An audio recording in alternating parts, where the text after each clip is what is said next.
ತಮುವಾಚ ಹೃಷೀಕೇಶಃ ತಮುವಾಚ ಹೃಷೀಕೇಶಃ ಪ್ರಹಸನ್ನಿವ Bharat ಪ್ರಹಸನ್ನಿವ Bharat ಸೇನಯೋರುಭಯೋರ್ಮಧ್ಯೆ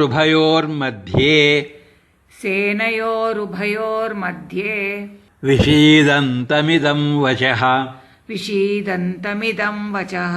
Sanjaya said, "O Dhritarashtra," Krishna then, as if laughing at Arjuna's ignorance, spoke to him, who was drowned in grief, despairing in the middle of two armies.